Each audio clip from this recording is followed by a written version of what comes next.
Bom, então a memória é um elemento de disputa na ordem social, e, em parte, isso tem a ver com o fato de que os Estados-nações usam a memória como um elemento de identidade nacional, etc, etc. Mas antes de falarmos sobre isso, e até nós chegarmos ao projeto no bairro de Heliópolis, talvez valha a pena a gente pensar como é que a gente vê a memória, ou como é que a gente interpreta a memória, ou melhor dizendo, como a memória foi interpretada, sobretudo a partir do século XX.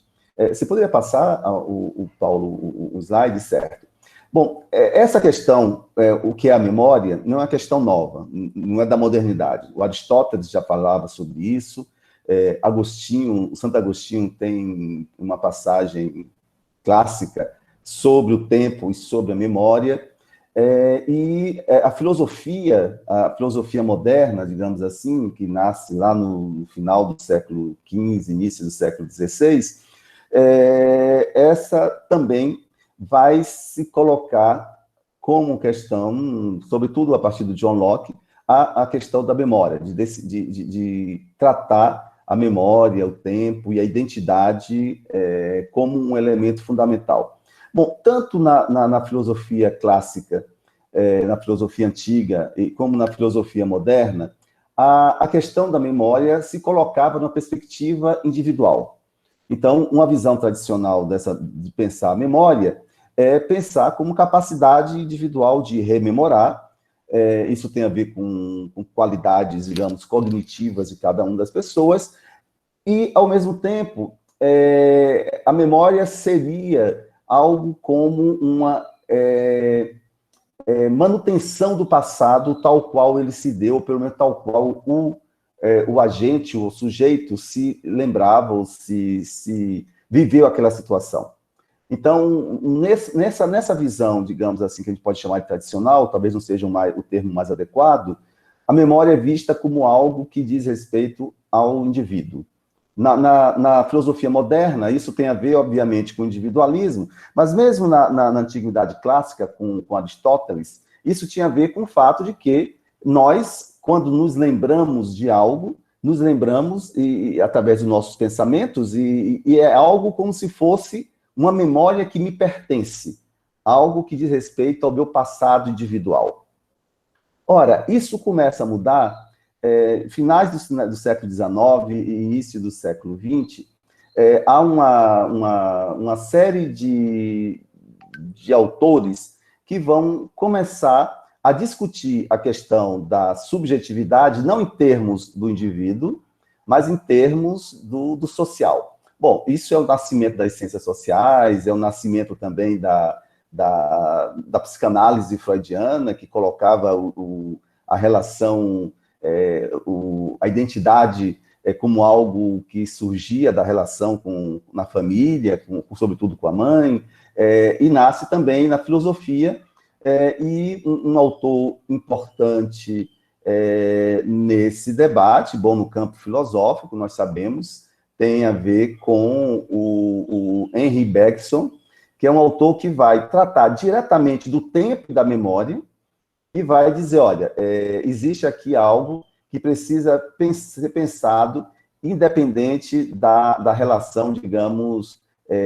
subjetiva. Então, o Bergson está tentando descentrar o sujeito, num certo sentido.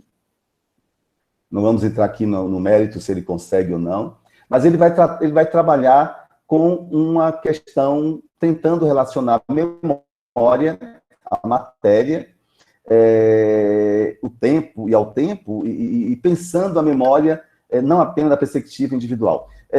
Não vou me aprofundar muito no Bergson, mas o mais importante é que o Bergson vai influenciar enormemente um autor chamado Maurice Halbwachs, que é um sociólogo francês, que publica, tem um erro aqui, não é Noa, é Nuis, que publica nos anos 1920, uma série de artigos e livros onde ele cria o conceito de memória coletiva, que ele mais tarde ele vai utilizar o conceito de memória social. O Halbwachs, você poderia passar, Paulo, por favor?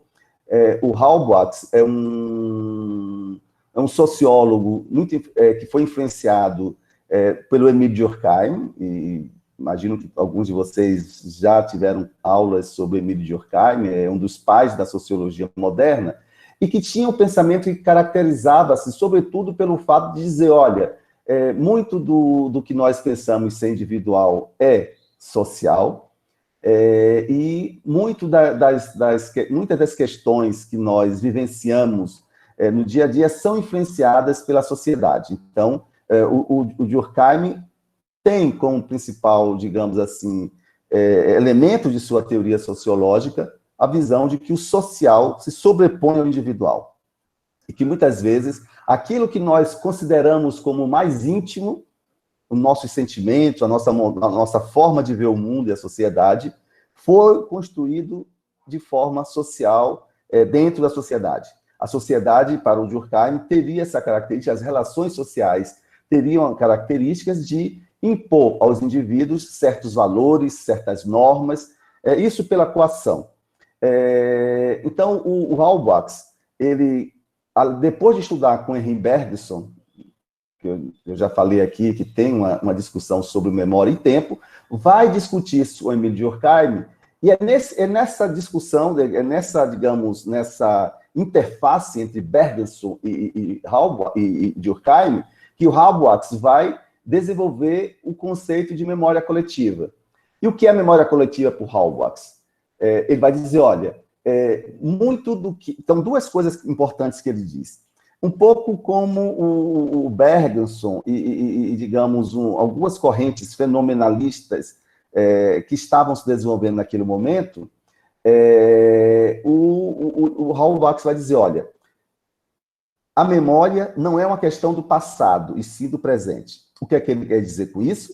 Que eu sempre lembro de algo a partir do momento em que eu estou vivendo agora. É a partir dos meus interesses, é a partir do contexto no qual estou inserido, é a partir do modo como eu vejo o mundo nesse momento, que eu vejo o mundo no passado. Ou seja, uma proeminência do presente em relação ao passado. Isso é algo radical, no sentido de dizer, olha, o passado não passa de uma recriação que se dá a partir do presente, a partir do momento em que eu estou, digamos, inserido em contextos sociais, culturais, etc., etc. Um exemplo que ele vai dar, vários exemplos que ele vai dar, mas um exemplo simples eu só lembro onde eu coloquei o tênis ontem à noite, no momento em que eu penso em usar o tênis para sair, para fazer alguma coisa. Da mesma forma, eu relembro de eventos históricos a partir da minha visão de mundo que eu tenho nesse momento.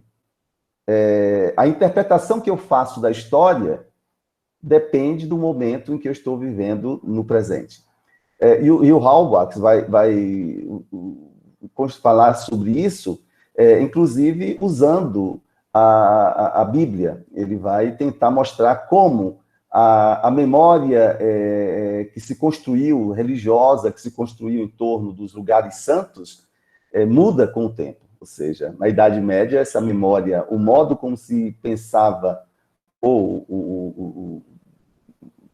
os eventos, digamos assim, mitológicos ou não, os eventos da Bíblia, muda com o tempo, e boa parte da obra que ele publica, os quadros sociais da memória nos anos 20, vai tratar dessa questão.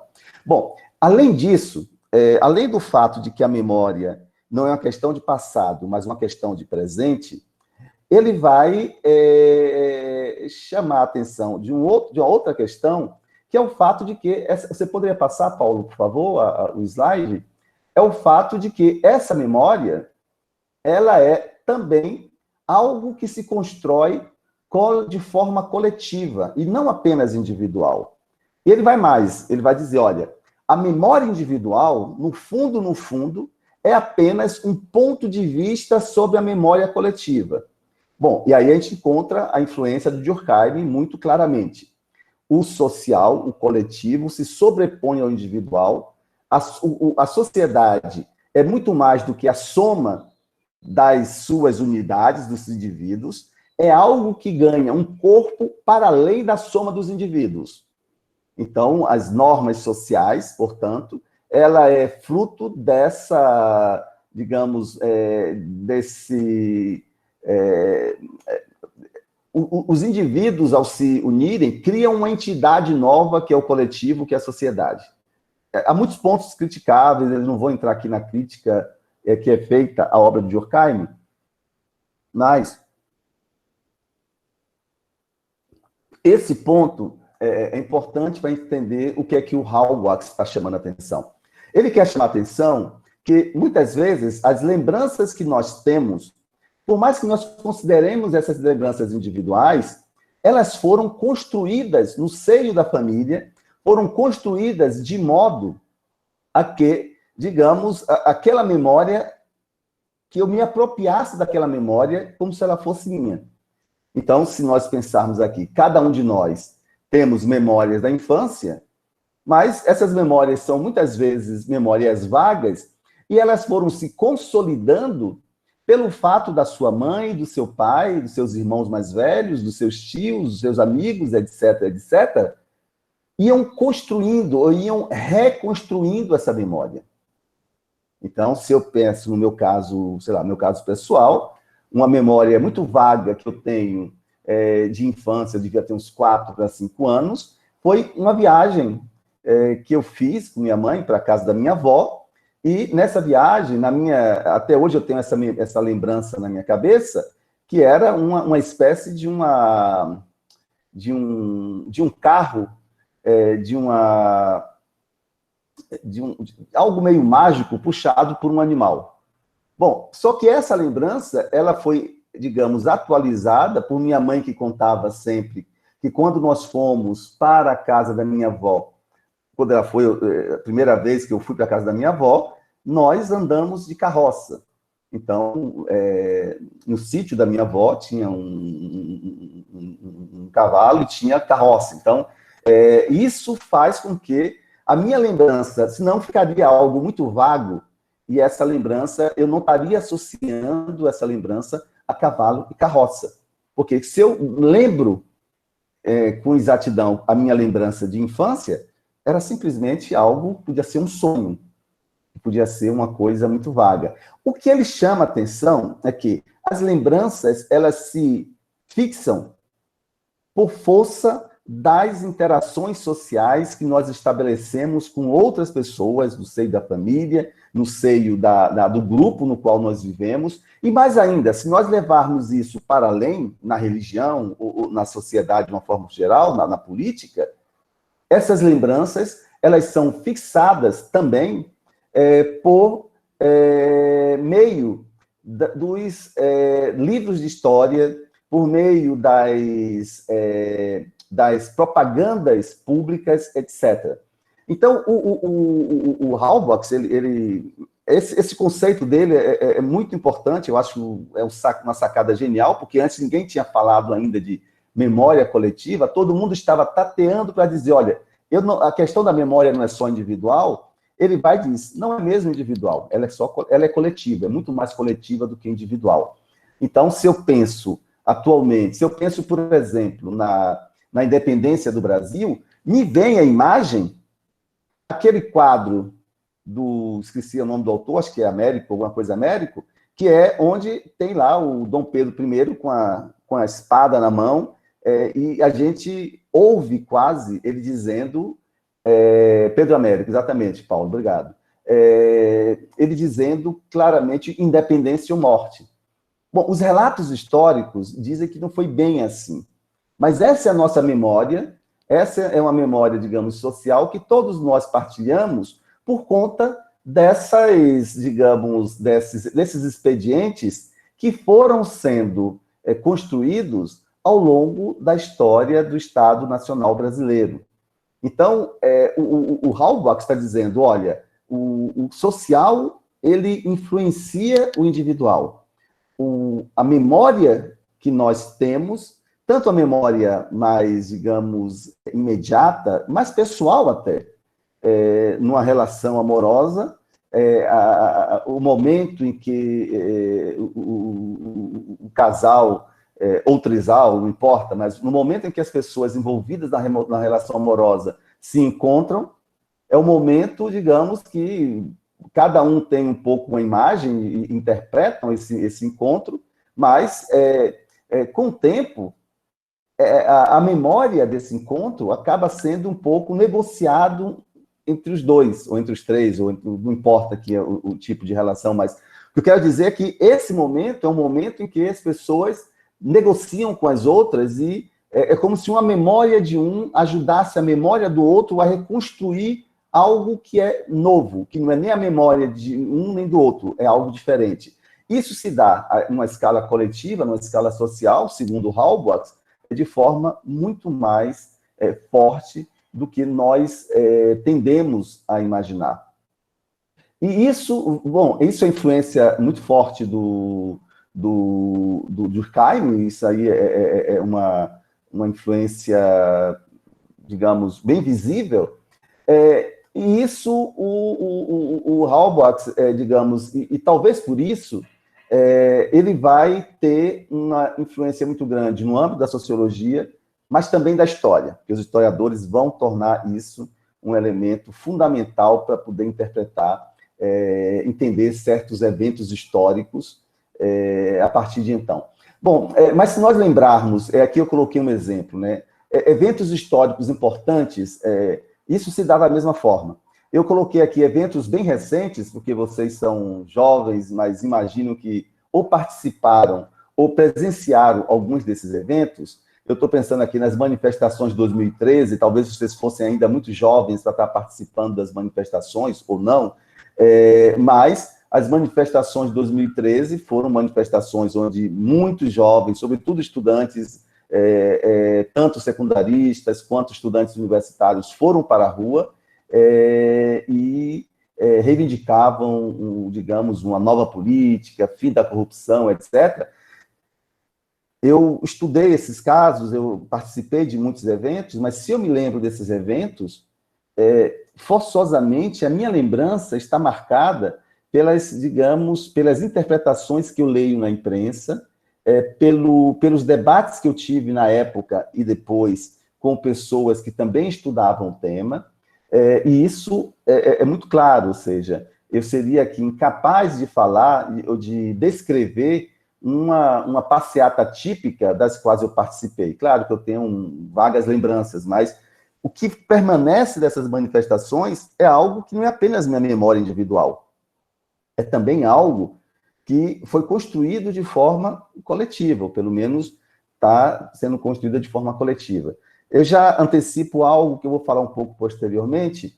Uma das críticas feitas ao Halbwachs é justamente que ele não vê que, na verdade, não existe apenas uma memória de 2013 social. Existem várias, existem disputas de memórias. E aí talvez seja o ponto que o Halbwachs não, por conta, talvez, da sua proximidade com Durkheim e essa ideia de que o social é algo unívoco onde as diferenças e os conflitos não têm um peso tão importante assim, por conta disso, ele talvez não tenha levado em consideração isso. Mas, de todo modo, mesmo levando isso em consideração, fica muito claro que as nossas lembranças não são lembranças apenas minhas, nossas. Se eu penso aqui no governo Temer, eu estou pensando no governo Temer, mas estou pensando também no modo como o governo Temer foi interpretado pelos grupos com os quais eu tenho proximidade ideológica, uma proximidade política, ou mesmo uma proximidade profissional. Então, da mesma forma, obrigado, Marília, pela presença. Da mesma forma, a eleição de Bolsonaro ou outro evento histórico qualquer. Nós podemos falar também de alguns eventos que ocorreram, sei lá, na nossa vida. Se vocês, não sei, depois a gente pode conversar um pouco sobre isso. Se vocês pensarem, há 2 anos atrás, quando, sei lá, ou quando vocês entraram na UFABC, certamente existe aí, vocês entraram, conviveram com pessoas, etc., existe aí elementos que são elementos que certamente não são apenas da memória individual. E esse é o ponto que o Halbwachs insiste e que ele tenta trazer para a discussão.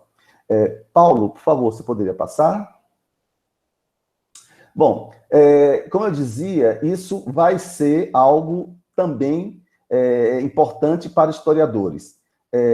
Logo depois que o Halbwachs publica os seus textos e começa a publicar, ele começa a publicar alguns artigos nos anos 20 e publica em 27 o texto, digamos assim, os quadros sociais da memória, que é um clássico, que marca o início desse debate. E já nesse período, você tem uma série de historiadores que estavam preocupados ou que estavam querendo trazer para a história preocupações, digamos, novas. Sair um pouco daquela visão de que a história era a mera reconstrução do passado. É um debate muito forte que ocorre nesse momento. Alguns historiadores, sobretudo o Marc Bloch e o Lucien Febvre, vão criar uma nova escola historiográfica chamada a Escola dos Análises, justamente porque eles publicavam uma revista chamada Os Análises, e eles vão tentar se distinguir da história positivista, que via a história como um relato fidedigno daquilo que ocorrera no passado. Não é que eles digam que a história não tem alguma relação com o passado, obviamente. Mas eles vão trazer, o Marc Bloch inicialmente, vão trazer para o debate sobre a história a questão da memória e da memória histórica. Eles percebem claramente que o modo como a história conta a história tem implicações políticas evidentes. Ou seja, quando eu conto a história do descobrimento do Brasil, que o Pedro Álvares Cabral teve, digamos assim, foi surpreendido por uma tempestade, e essa tempestade o fez aportar nas costas, no litoral de Porto Seguro, naquela área ali de Porto Seguro, certamente existe aí uma forma de contar a história que tem, digamos, objetivos muito claros. Quando eu conto a história de outra forma, dizer que Portugal, já havia rumores de que a Espanha, que o Cristóvão Colombo, 8 anos antes, havia avistado novas terras, navegando todo o tempo para o oeste, e que o Pedro Álvares Cabral tinha a missão justamente de comprovar ou não que isso aconteceria. Bom, tem uma outra história a ser contada, entra aí a questão das lutas entre as potências coloniais, ou que viriam ser as potências coloniais daquele momento, as grandes potências marítimas daquele momento, Portugal e Espanha. Então, observem que os historiadores começam a ficar atentos também para o fato de que a memória histórica é uma memória construída, culturalmente construída, e que é uma memória que tem a ver com, digamos, o presente, com digamos, o contexto socioeconômico, cultural do presente. Isso é muito claro, a gente vai falar um pouco sobre isso, mas na recuperação, por exemplo, da história dos negros africanos que vieram escravizados para as Américas. A historiografia oficial até os anos 80 dava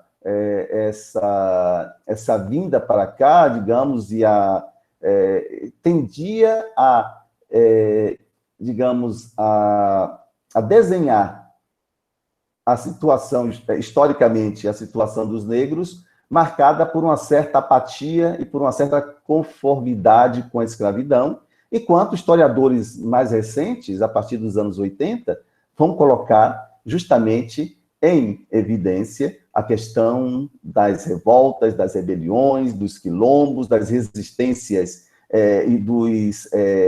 das resistências no cotidiano, das formas de luta individuais contra a escravidão, etc, etc. Então, os historiadores vão se dar conta que contar a história nunca é apenas uma questão de recuperar o passado tal qual. Contar a história é recriar uma memória histórica.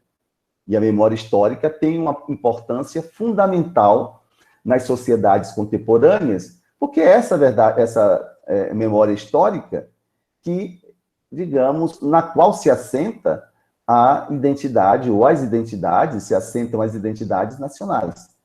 O modo como eu construo a história do Brasil, ou como construo a história dos Estados Unidos, ou de outro país qualquer, é algo que tem a ver, portanto, com um certo interesse nessa reconstrução. Um exemplo muito claro, tem um debate histórico muito forte na França, isso já dura algumas décadas, sobre o início do que viria a ser o Reino da França.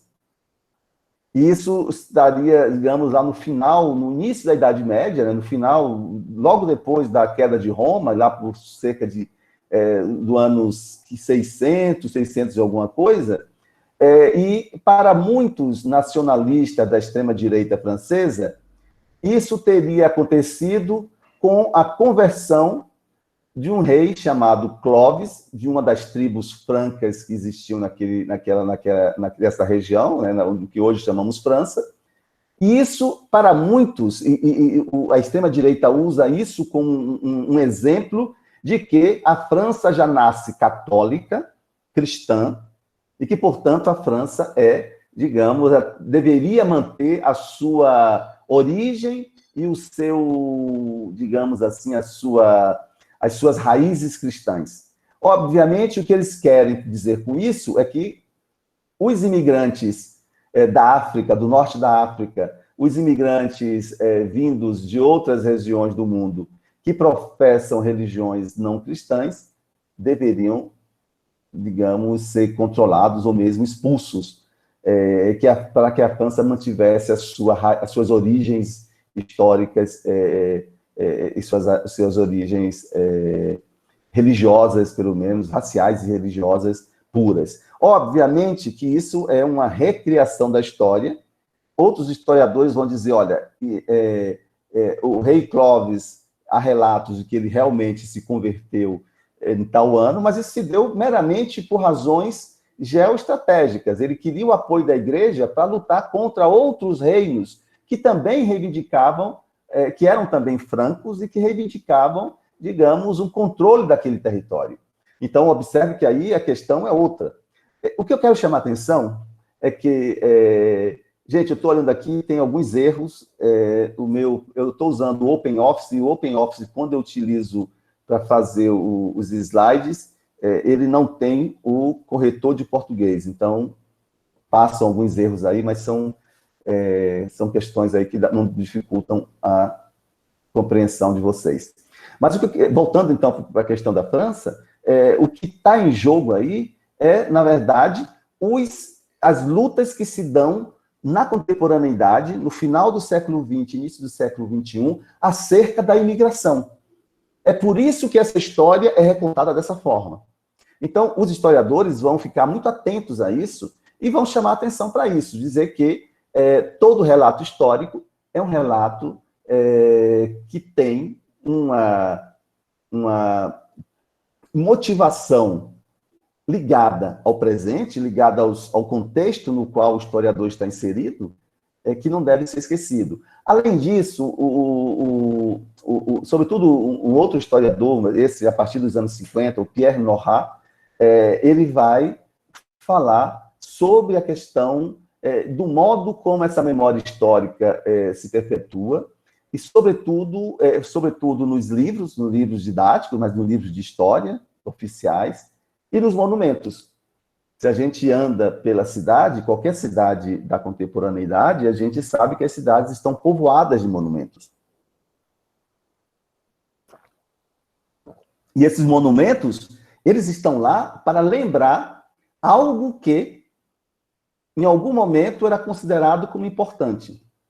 um exemplo muito clássico, um exemplo muito contemporâneo.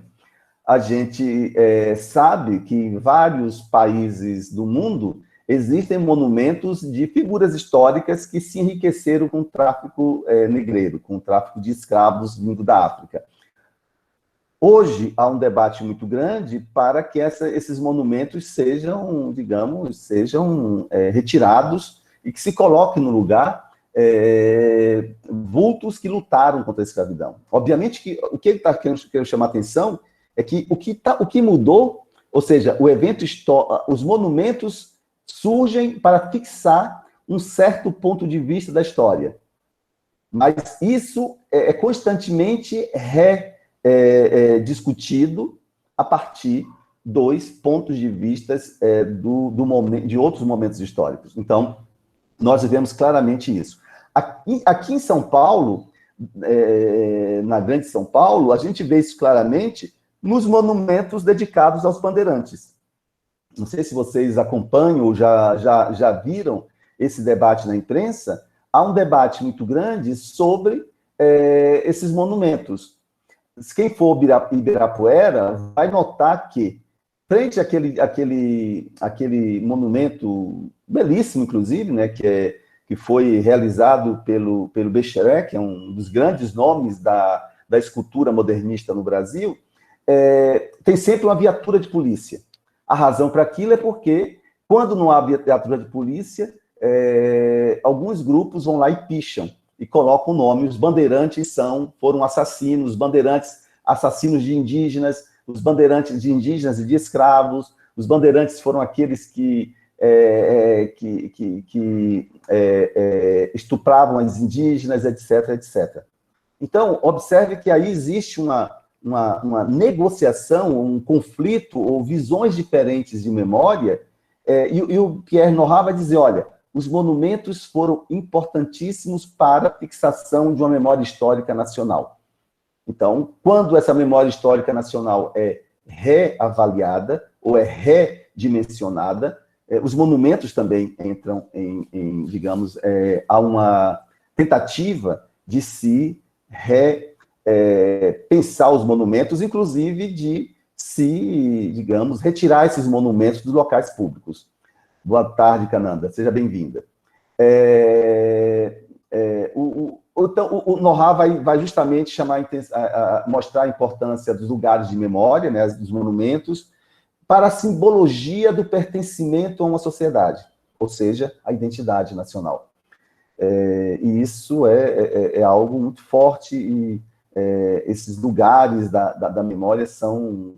A necessidade de comemoração é algo muito impressionante. O Pierre Nora, nos anos 90, ele publica uma discussão, ele faz uma discussão para chamar atenção para o fato de que, segundo ele, estaria havendo uma modificação no final do século XX, em que, se até então a criação dos monumentos eram, digamos, o elemento importante, ele vai dizer, olha, que a partir dos anos 90, antes dele morrer, ele vai também aprofundar essa discussão, a partir dos anos 90 do século XX, você tem o que ele vai chamar uma era das comemorações, e para ele as comemorações estariam ligadas ao fato de que grupos minoritários estariam reivindicando o direito de comemoração para além das comemorações oficiais. O exemplo que ele vai tomar é as comemorações da descoberta da América, em 1992, ou seja, dos 500 anos de descoberta da América, que deu lugar a diversos movimentos sociais, sobretudo da população indígena, em várias partes das Américas, no Brasil também, contra essas comemorações, e reivindicando digamos, ao invés de buscar fixar a memória em monumentos, como fizeram os estados nacionais, e você tem várias estátuas do Cristóvão Colombo em toda a América Latina, e no Brasil tem pouco. No Brasil tem mais Pedro Álvares Cabral, por razões obviamente ligadas à colonização portuguesa. Mas você encontra monumentos do Cristóvão Colombo no México, em vários lugares da América Latina e na Espanha, e esses movimentos vão dizer, olha, a gente não quer esses monumentos, nós queremos comemorar a resistência indígena, etc, etc. E ele vai chamar atenção para o fato que os movimentos identitários passam a reivindicar os indígenas, a população negra nas Américas, né, da diáspora negra, passam a reivindicar um direito a uma história que conte, digamos, de um outro ponto de vista, aqueles eventos que ocorreram naquele momento. A gente vai aprofundar um pouco isso. Você poderia passar, Paulo, por favor, para o outro slide? Bom, portanto, esses autores, eles se dão conta que a fixação das memórias sociais e memórias históricas é algo essencial para a constituição dos Estados-nações. Um outro historiador, dessa vez um historiador inglês, eu não coloquei a data daqui dele nem de nascimento nem de morte, mas é um historiador inglês marxista muito importante, o Eric Hobsbawm. Ele escreve, ele vai estudar em um dos seus livros o modo como o nacionalismo escocês, isso no pleno século XX, início do século XX, para se confrontar ao poder britânico, né, que controla até hoje a Escócia, vai reinventar tradições e costumes dos povos do alto, das montanhas. A Escócia é um país muito montanhoso, então as tradições vistas como tipicamente escocesas são as tradições desses povos das montanhas, sendo que existe ali um processo um processo que levou a uma, digamos, idealização dessa cultura. No Brasil, isso não foi muito diferente. A gente pode pensar que nas figuras históricas que durante o século XIX foram utilizadas para criar uma nacionalidade brasileira, isso na época do Império, depois da Independência. Tiradentes é uma dessas, o Pedro I e a Independência, não é à toa que eu falo aqui daquela imagem que eu aprendi no livro de História, Duque de Caxias, etc. Duque de Caxias é mais durante a ditadura militar, mas que era visto como o pacificador do país, que permitiu a integração. E mais recentemente, a gente pode perceber esse mesmo processo naquilo que acontece, no processo que acontece depois da chamada Revolução de 30, quando Vargas resolve incentivar e promover aquilo que era visto como a identidade nacional. Isso se dá, basicamente, a partir do samba carioca, da cultura popular carioca, da cultura urbana carioca, envolvendo alguns traços do Nordeste, alguma coisa do Sul, mas basicamente em torno desses elementos que são considerados até hoje como elemento da nossa identidade. A música popular brasileira é cria do samba esse que se desenvolve, ele é difundido a partir da sua vertente carioca, né? A partir das influências que chegaram da Bahia, chegaram de outras partes do Nordeste, e misturadas com as músicas africanas que já existiam no Rio. Então, da mesma forma, o carnaval passa a ser visto como algo típico da nossa identidade, etc, etc. Ou seja, para se construir, digamos, nessa visão, para se construir uma ideia de nação, os estados reconstruíram a memória, criando símbolos para cimentar essa identidade. Esses símbolos passam pela valorização da independência, etc. Eu estou escrevendo um artigo com uma aluna, nesse momento, sobre o debate que está ocorrendo no seio da Fundação Palmares. A Fundação Palmares é uma organização estatal criada no final dos anos 80 para a valorização da cultura negro-africana no Brasil e também para a elaboração de políticas públicas de combate ao racismo.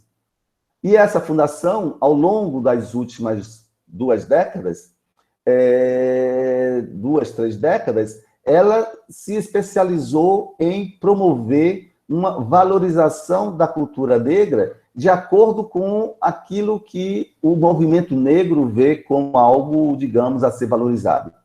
Então, isso significou, por exemplo, digamos, a maior ênfase no 20 de novembro, que é a data que historicamente é considerada a data de morte do Zumbi dos Palmares, em detrimento do 13 de maio, que é a data em que a princesa Isabel assinou a Lei Áurea, a lei que colocou fim à escravidão no Brasil.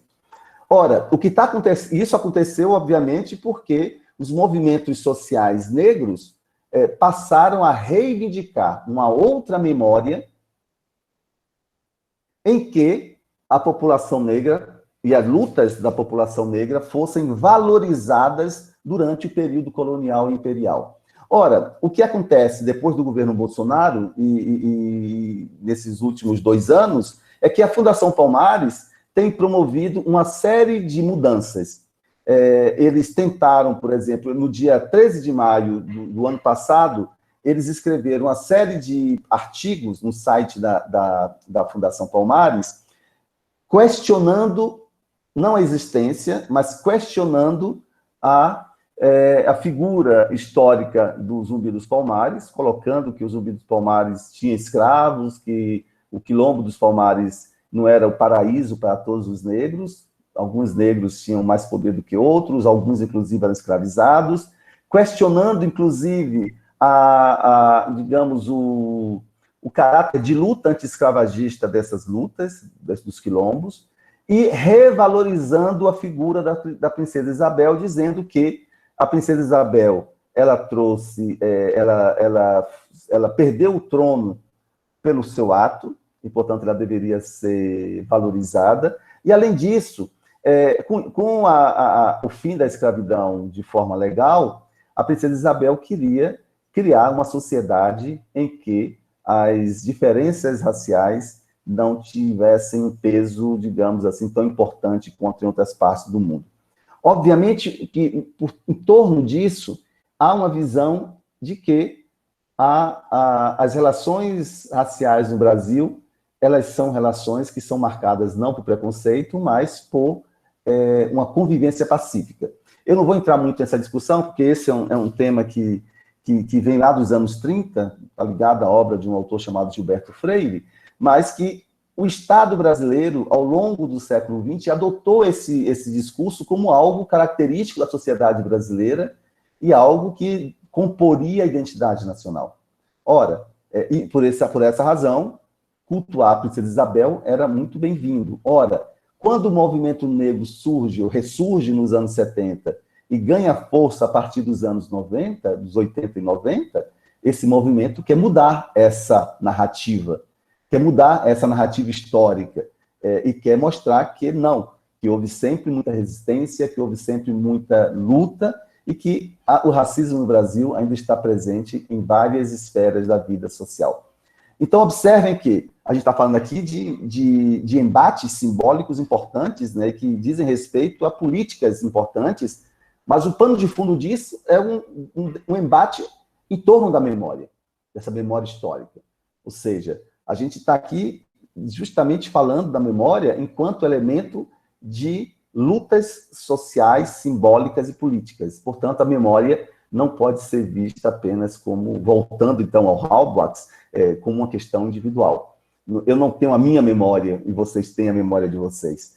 Nós partilhamos porque nós vivemos no mesmo tempo e no mesmo país, nós partilhamos dos debates. Nós podemos até ter visões diferentes, interpretar diferentemente os eventos históricos, mas a minha visão influencia a sua visão, de uma forma muito concreta. Paulo, poderia passar mais um slide, por favor?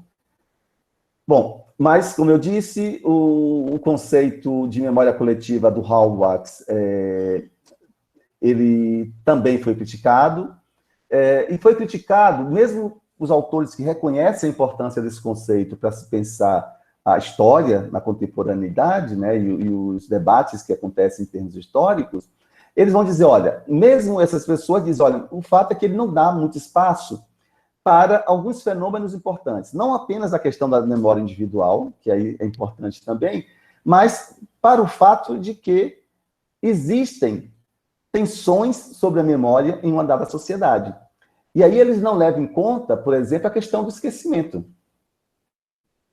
Há fatos que são apagados da história. Isso também é memória, ou seja, esse esquecimento faz parte da nossa memória. E nossa memória histórica nacional está cheia desses fatos, digamos, apagados. Além disso, você tem situações de abusos da memória e as memórias insurgentes ou contra-memórias. Vamos falar um pouco sobre isso. O Paul Ricoeur, que foi um filósofo francês, muito preocupado com a questão da memória, ele vai escrever sobre o esquecimento, mostrando como a memória é tanto individual quanto social. Então, ele vai dizer, olha, se há a questão do esquecimento, é sinal, o esquecimento social nem sempre corresponde ao esquecimento pessoal. Vamos pegar o exemplo. Mesmo quando sociedades negam massacres que ocorreram no passado, estou pensando aqui no caso da Turquia, que até hoje nega a existência que houve um massacre das populações curdas no início do século XX. Mas aqueles que sobreviveram àquele massacre continuam perpetuando essa memória, ou seja, o esquecimento social não significa que o esquecimento individual ocorra. Aí ele diz, bom, aí tem um problema. O social nem sempre determina o individual.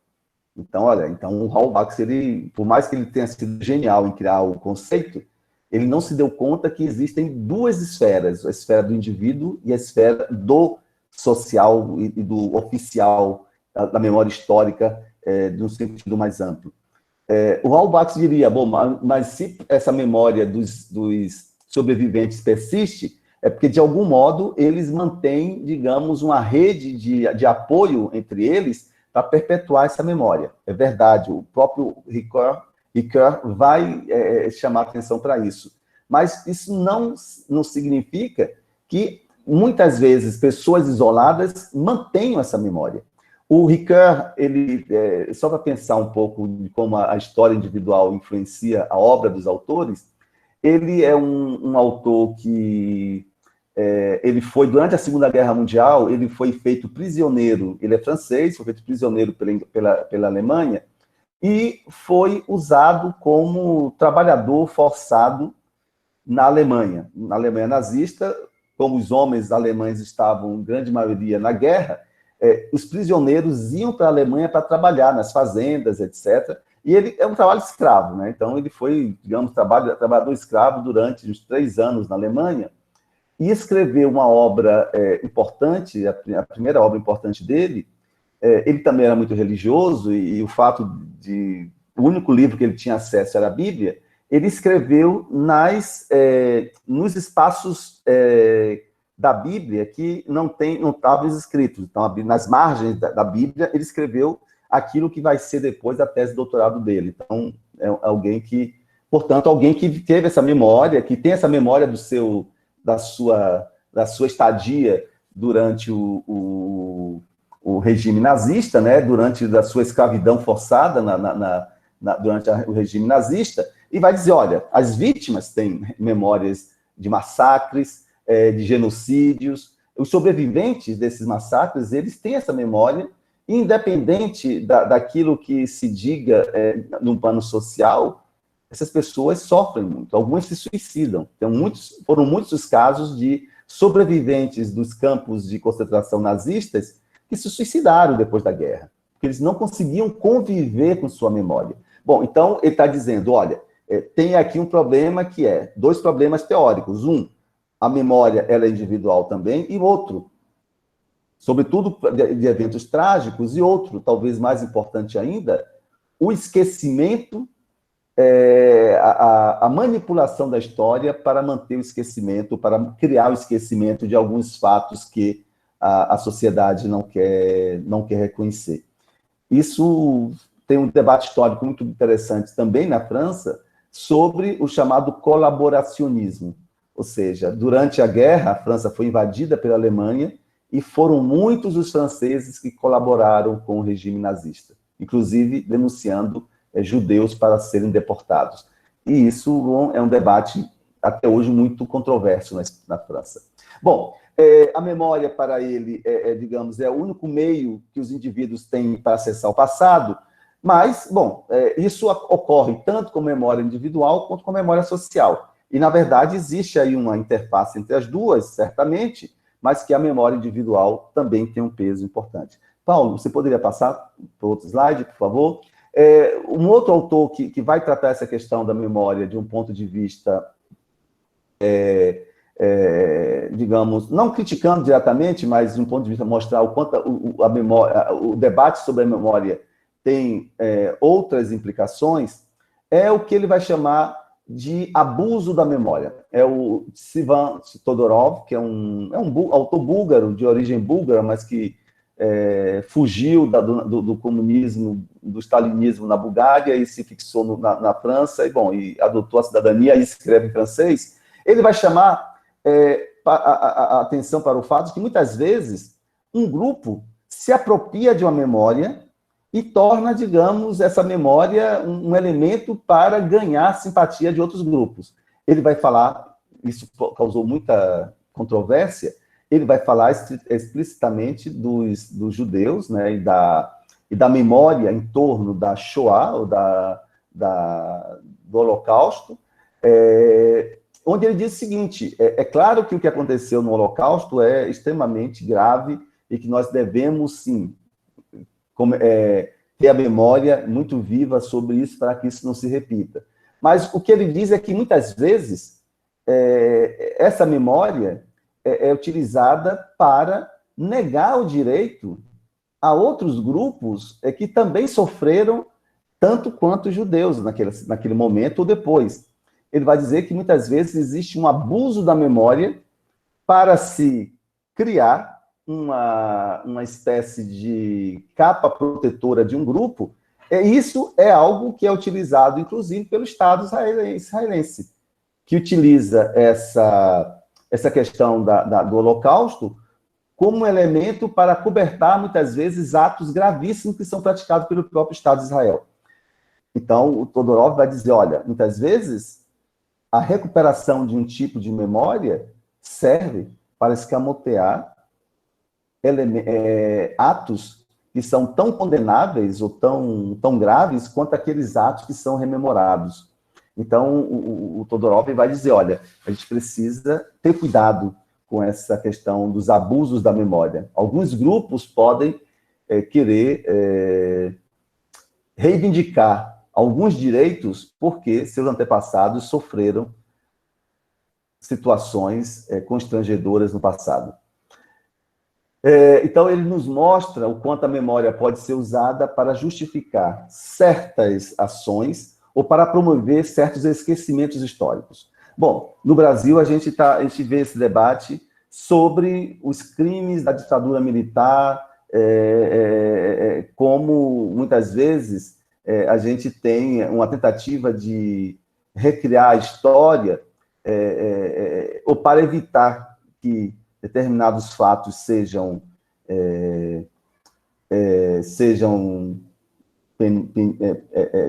a pena, né, que sejam penalizados, ou simplesmente para dizer, olha, isso é passado, não precisa mais ser visto como tal, a gente não precisa mais voltar a esse passado. É um debate importante, né, sobre a questão da memória da ditadura e das torturas que foram praticadas e assassinatos que foram praticados durante a ditadura. Bom, nós estamos aí nesse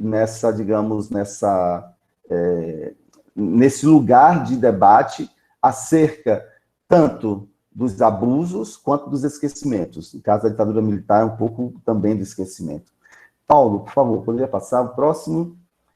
Bom, além disso, e aí eu acho que isso todo esse debate para a gente chegar a esse ponto, alguns filósofos e historiadores que foram muito influenciados por um filósofo francês chamado Jacques Derrida, que cria uma corrente filosófica chamada desconstrutivismo, que se caracteriza principalmente pela ideia de que o mundo social, assim como os textos eles são passíveis de várias interpretações possíveis, o mundo social também é passível de várias interpretações possíveis. Não existe um sentido fixo para um fenômeno social ou para qualquer aspecto da realidade. Isso aí pode ser sempre objeto de sentido pelos atores e pelos agentes sociais. Isso vai chamar a atenção dos historiadores, que vão dizer o seguinte: olha, a memória é uma narrativa sobre o passado. Então, a memória é um modo como eu narro para mim mesmo e para os outros aquilo que eu vivi no passado, do ponto de vista individual, mas também social.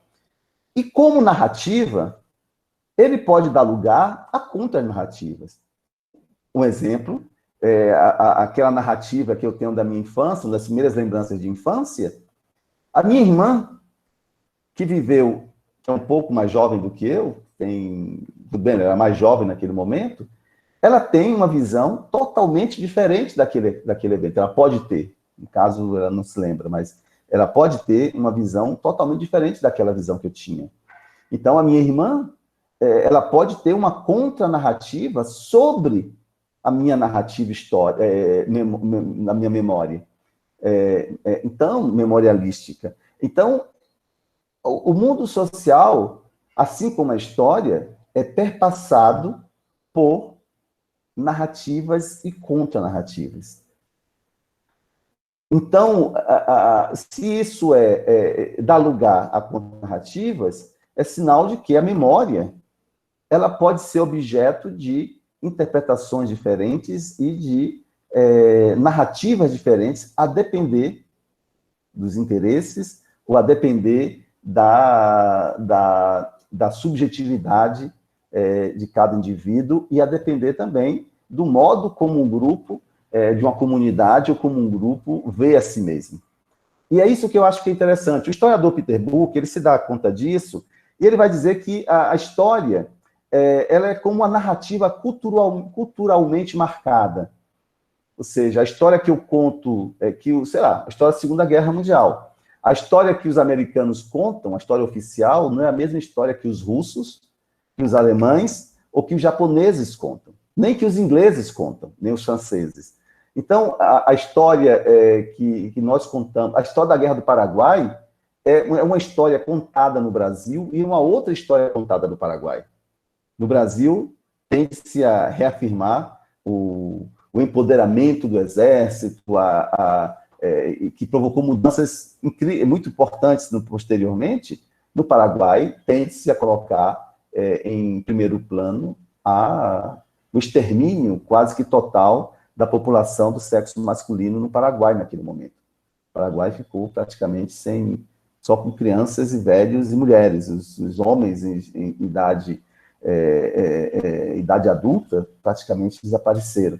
Então, essa questão é importante no sentido de que a história, ou a memória que nós contamos, ou seja, a nossa memória, quando ela ganha o estatuto de história, pode ser história oficial, mas pode ser também uma história de um grupo, na verdade, é uma forma de estar recriando aquela memória em torno dos valores do grupo ou em torno dos valores dos indivíduos. Ou seja, é algo, e isso não é necessariamente algo do tipo, eu vou mudar a história para contar a minha história.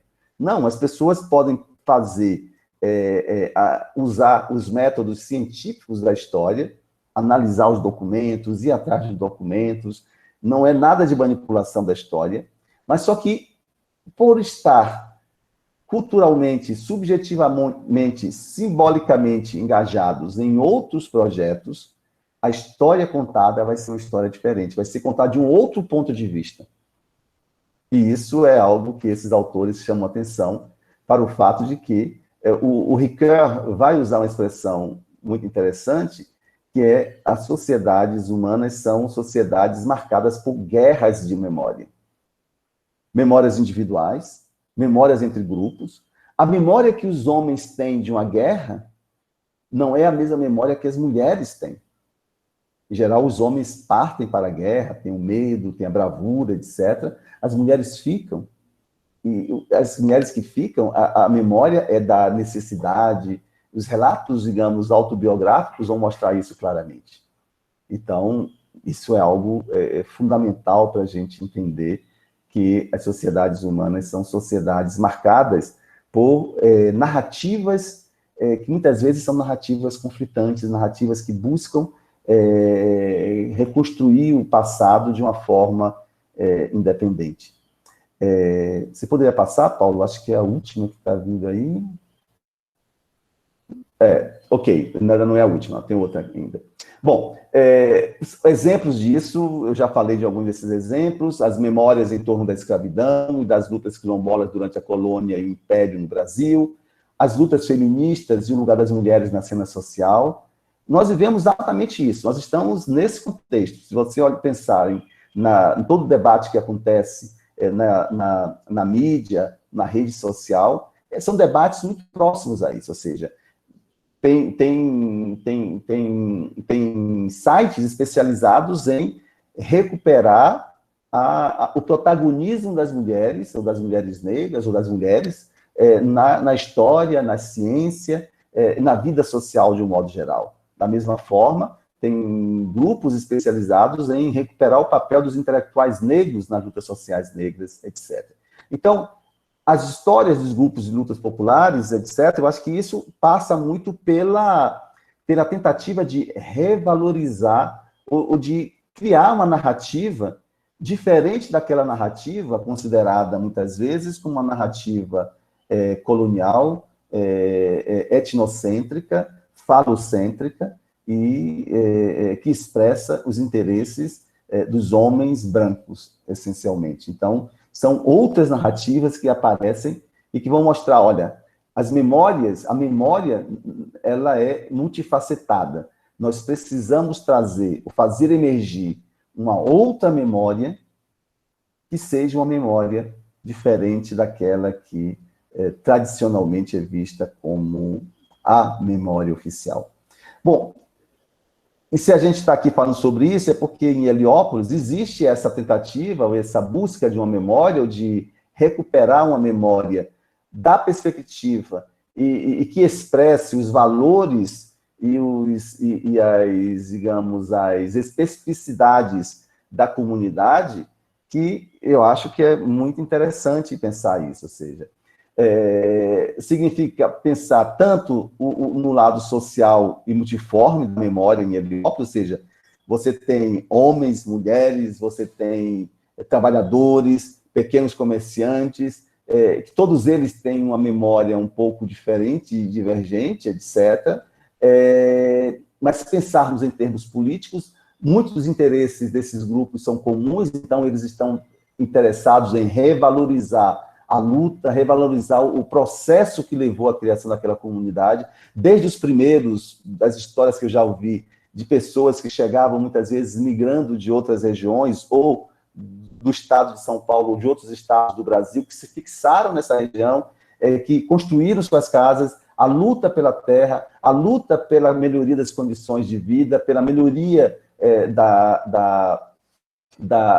do saneamento básico, pelo transporte urbano, etc., etc. Então, existe por trás desse processo de revalorização dessas memórias esquecidas, até certo ponto, né? Porque eu acho que a UNAS faz um pouco esse papel de elemento ativador da memória do grupo, mas até certo ponto esquecida, porque não tem a visibilidade que se gostaria que tivesse, justamente porque essa memória está esquecida, justamente porque há um interesse político de se revalorizar essa memória para que a comunidade possa se organizar melhor, para exigir mais do poder público, para ter, digamos, um poder de auto-organização para poder sanar aquele serviço que o poder público ainda não traz, as creches, etc. justamente por isso que esses grupos dão tanta importância à memória. E aí a gente, ao ouvir, por exemplo, as pessoas que estão à frente da UNAS e todo o lugar que eles dão à questão da memória, é um pouco para isso.